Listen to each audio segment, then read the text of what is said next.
graças à minha inteligência intuitiva, que eu consegui fazer essas conquistas. E eu nunca vi ninguém conquistando grandes coisas por causa da tal da inteligência artificial que está na moda. Inclusive, as pessoas que criam as inteligências artificiais, as grandes tecnologias, criam escolas para os filhos estudarem sem telas na natureza. Porque eles sabem que a tecnologia é boa até certo ponto. Steve Jobs mesmo é um bom exemplo. Ele era uma pessoa que trabalhava ativamente para desenvolver a intuição. Ele fala em várias reportagens que ele se dedicou a aumentar o nível intuitivo. Como? Através de práticas corporais, mentais e nutricionais. Realmente, é cativante esse ímpeto juvenil que você demonstrou naquele dia, e o professor soube reconhecer e já meio que viu, poxa, é uma pessoa que vai aproveitar a oportunidade, né? Porque é necessário um desprendimento muito grande quando você passa por situações limites, você correu um risco real de vida, né? Um incêndio, algo muito perigoso, e tirou aquela semana sabática ali para se reorganizar, mas quando você voltou, você trouxe também essa pulsão de vida, né? Então, como é que você pode começar explicando para a gente essa questão, então, do desenvolvimento humano, mas trazendo agora para o nosso cotidiano imediato, que é a questão das telas. Os pais do mundo inteiro estão aflitos porque a gente tem uma extrema dificuldade em dominar o quanto os nossos filhos vão usar essas telas. O desenvolvimento humano frente a essa tecnologia imensa e acessível. Como é que você vê essa questão? Bom, antes você falou de situações limite. Eu tenho uma filosofia de vida de que o nosso corpo, o nosso coração, o nosso cérebro dá conta de enfrentar só aquilo que ele foi preparado para tal. Então, eu passei por várias situações limite. Eu perdi meu pai quando eu era muito nova, depois de uma separação trágica dos meus pais. Eles brigavam feio na minha frente. Meus irmãos pareciam cão e gato, brigavam assim de arrancar sangue. Então, eu cresci nesse ambiente agressivo. E aí, depois disso, meu pai faleceu, eu tive abuso, fui abusada fisicamente, emocionalmente, psicologicamente, financeiramente. Passei por acidentes e... Deixa eu ver se tem mais alguma tragédia na minha vida, peraí. Eu não me entreguei para as drogas, porque eu fui exposta, assim como qualquer adolescente hoje é exposto. Realmente. Eu fui exposta...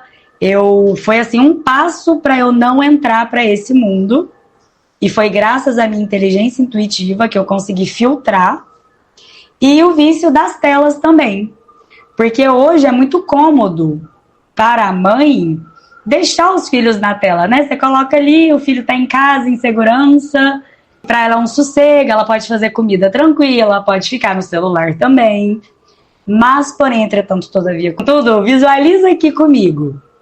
Você de frente para a tela, seja o celular, seja no computador trabalhando, seja na televisão. A gente fica muito no mental.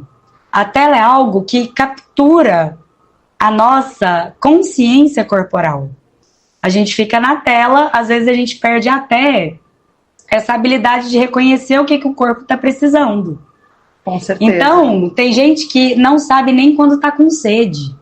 Tem gente que fica, curvado no computador e não percebe. No celular assim, aí só vai ver a hora que dá problema. E nenhum desses hábitos, eles, enquanto a gente está desenvolvendo, é muito imperceptível essa questão do poder de dominação, né? Sim, por quê? Porque a pessoa está muito no mental.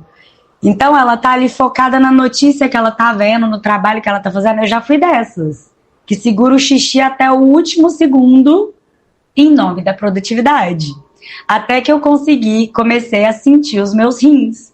Eu falei, eu não posso segurar à noite, quando eu tô dormindo, eu também segurava, porque eu não queria levantar da cama. Mas é algo que agora não é negociável. A minha saúde, a minha relação comigo mesma não é negociável. E o que está acontecendo hoje é que as pessoas nem negociam. Ela já se escraviza ali no celular, na tela, e deixa a parte humana dela de lado. Então, a nossa biologia, porque a gente tem uma biologia, uma fisiologia, que precisa ser cuidada. A partir do momento que a gente para de cuidar dessa nossa biologia, que é comer nos horários certos, eu vejo um monte de adolescente, um monte de mãe reclamando que o filho não para de jogar para almoçar, ou que come na tela. Sim. Então isso está nos afastando da nossa parte humana. As pessoas estão deixando de ouvir o próprio relógio biológico para ouvir o externo, né? Os vícios. E na minha visão, é a mãe que direciona o filho para o caminho da evolução. É a mãe que põe limite em casa. É muito diferente ser mãe e ser uma mãe consciente. Sim. Muitas vezes, a mãe, ela não está consciente dos riscos. Ela deixa ali o filho 2 horas, uma manhã inteira na televisão, mas ela não está consciente do impacto disso no futuro dessa criança, na saúde emocional e mental. Toda mãe que tem, hoje em dia, por volta de 40 anos, 40 a mais, cresceu nesse mundo analógico. Então, o perigo físico é algo que desperta mais a nossa atenção do que esse perigo psicológico, da virtualidade. É o desafio do mundo moderno, né? A gente está nesse limiar em que o humano é desafiado pela própria biologia. Sim, e você é mãe, você vai conseguir ver esse exemplo. A criança que fica, o dia que a sua filha, seus filhos, eu já percebi com o meu filho, o dia que ele fica a manhã inteira nas telas, o comportamento dele no restante do dia vai ser diferente do que se a gente for passar a manhã na praia. A criança que fica muito tempo nas telas é diferente da criança que passa a maior parte do tempo brincando livre, brincando com outras crianças, olho no olho. Hoje, os jovens, adultos, idosos, passam muito tempo nas telas. E pouco tempo, olho no olho, vínculo. A gente está perdendo essa capacidade de se relacionar consigo mesma e de criar vínculos com os outros. E não precisa ser vínculo profundo de casamento. Não. O jovem que vai ali fazer uma aula de inglês, espanhol, numa escola, que a professora pergunta, ele responde, isso já é um vínculo. Isso já é olho no olho. E hoje a gente está perdendo isso. Por quê? Baixa aí um aplicativo aí e estuda inglês na tela mesmo. Não tá assim? É verdade. Então a gente está inserido nessa cultura virtual que está roubando a nossa capacidade de se desenvolver como humano. E a cultura intuitiva vem como uma resposta a isso, para combater essa cultura virtual. Aqui o nosso objetivo é desenvolver a parte humana das pessoas. Independente da idade, criança, adulto, jovem, adolescente, idoso, é para a família toda. O equilíbrio é muito importante. Sim, não é que a gente, nossa, nunca mais vai ver tela. Se bem que lá em casa é quase 0 telas. Televisão queimou, não entende nada. A gente comprou em menos de 2 anos, a televisão queimou. Então, ali, telas a gente usa assim, 1 hora, 2, no máximo por dia, fazendo coisa útil. Não é que, vai lá jogar. Jogo, claro que tem que ter. É um uso guiado, controlado. Uso guiado, controlado. É. O jogo, por exemplo, por mim não jogava. Mas aí tem os coleguinhas da escola que jogam. E, mas eu tenho que jogar.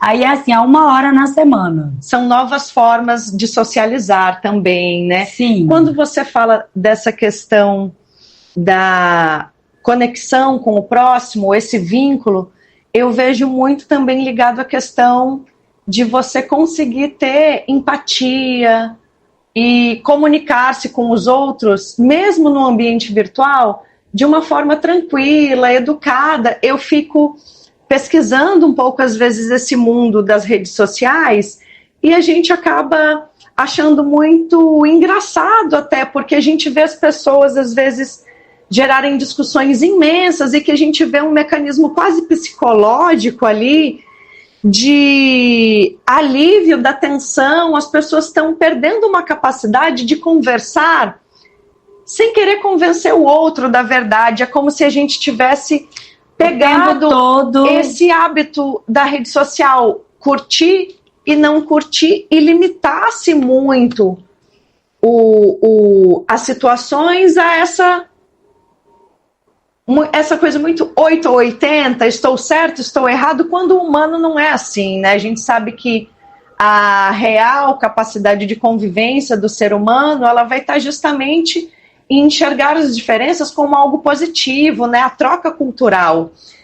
E muitas das questões de saúde mental hoje em dia, elas são desencadeadas por essa insegurança, essa dificuldade que as pessoas estão tendo em simplesmente darem uma palavra com educação, ou então as pessoas até dizem, nossa, eu não gosto de rede social porque eu fico chateada, as pessoas estão muito mal-humoradas. Sim, se você me perguntar hoje qual é o maior problema das tecnologias, eu não vou te dizer que é a tecnologia em si. O maior problema são as pessoas. Um tipo de pessoa é aquela que usa os meios de comunicação, de mídias, para manipular, e a outra que são as pessoas que não têm senso crítico. Porque o senso crítico, senso, vem de sentir, de fazer sentido, de você ver as coisas e sentir. Hoje a gente vê muita desinformação, que é justamente manipulação. É tanta informação, todo mundo querendo divulgar o próprio trabalho, o próprio método. Virou um pouco uma anedota nos últimos anos essa questão dos coachings. Sim, né? Então é essa questão da pessoa desenvolver senso crítico, né? O problema não é a pessoa que está lá querendo manipular para puxar mais gente pro lado dela.